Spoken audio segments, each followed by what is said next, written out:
The verb to speak or talk is hanasu. Hanasu.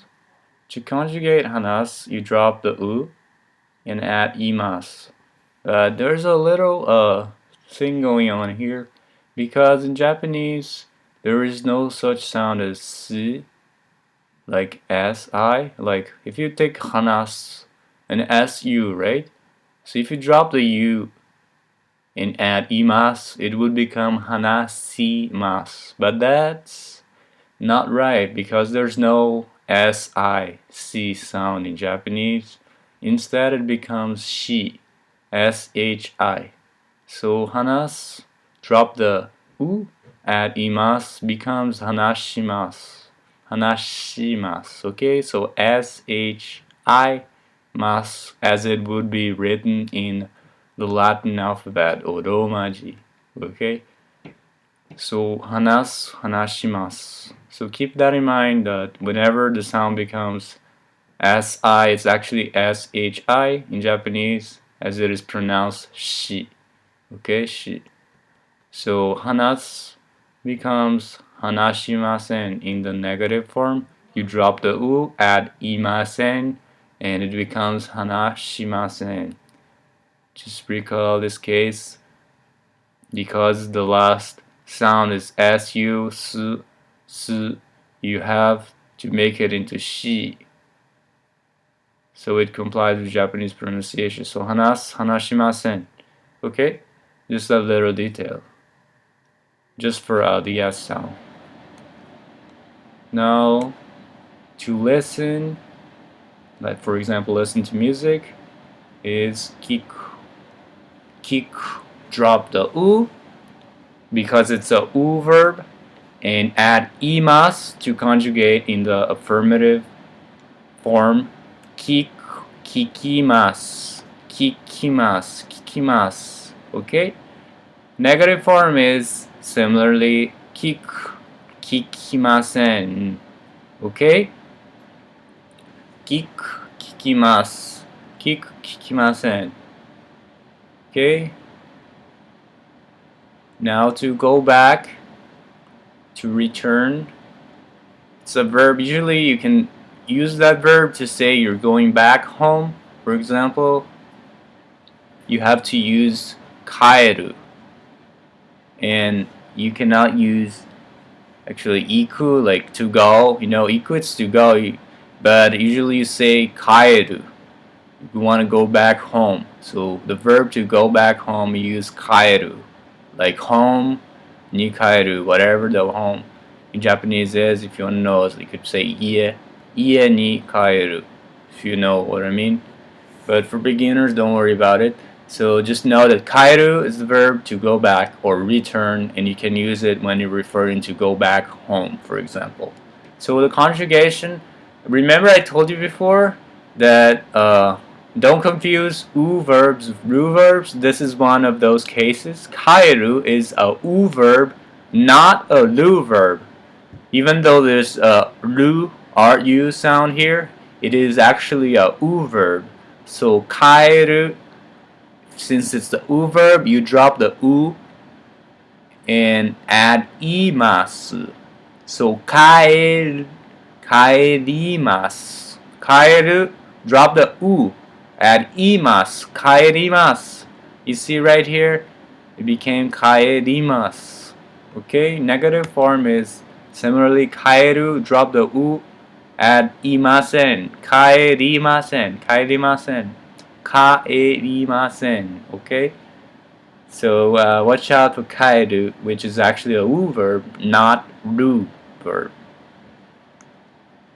Okay, now some final notes on everything we did.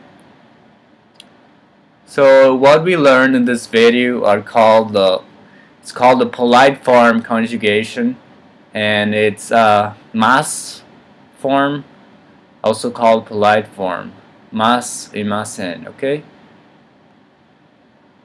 now if you want to know the casual form of the verbs, you already learned one form, the affirmative form, which is the dictionary form, just the plain form. We learned taberu, iku, kaeru, etc. That's called dictionary form, and it is called dictionary form, and it's in all of itself. It's also the affirmative casual form. So if you watch a lot of anime, Japanese movies, etc., like if you're talking like friends and you're using casual form, you would just use the plain form or dictionary form. So you would say taberu, iku, etc.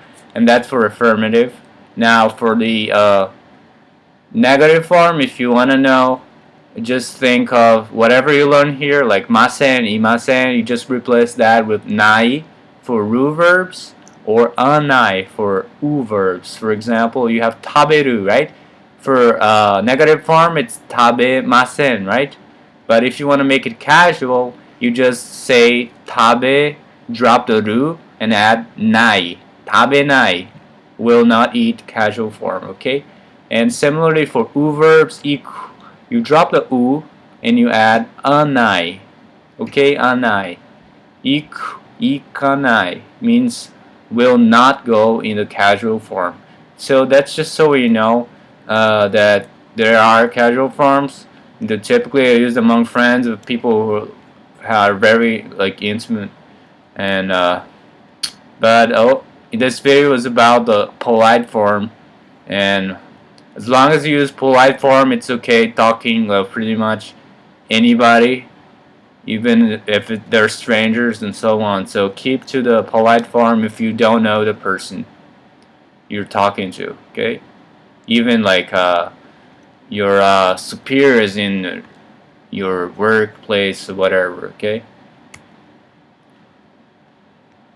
Now one more detail, it's more about like technical linguistic stuff. And if you drop the mas from the ru and u verbs that you made, the conjugations you just made, you get the so-called stem of the verb. And this notation or this nomination is used in the Genki textbook that I mentioned in the beginning of the video. For example, tabemas, if you drop mas, you drop tabe, and that's the stem of the verb taberu. And ikimasu, to go, iki is the stem of the verb to go, which is iku. So what's the point of learning the stem of the verb? That's if you really want to get more into the linguistic side of Japanese, or even get know like techniques to learn Japanese to make it easier for you to learn. Knowing the stem is useful, as you later on you're going to learn about other conjugation language patterns, and it's going to be really easy for you to make them if you know the stem of the verb, because you just take the stem and you add something else, like tabe, and you add something else to make some kind of form, or iki plus something else, you know. That's a good way to remember and learn Japanese. And that's it for this video. Thank you so much for watching. If you like my videos, please subscribe. Leave a comment if you have any questions, or you're just thanking me. Have any suggestions for future videos or how to improve this one. Thank you very much for watching, and ganbatte ne. Ganbatte in your studies of Japanese. Keep on going, and just little by little you learn. Thank you for Nihongo Kansha.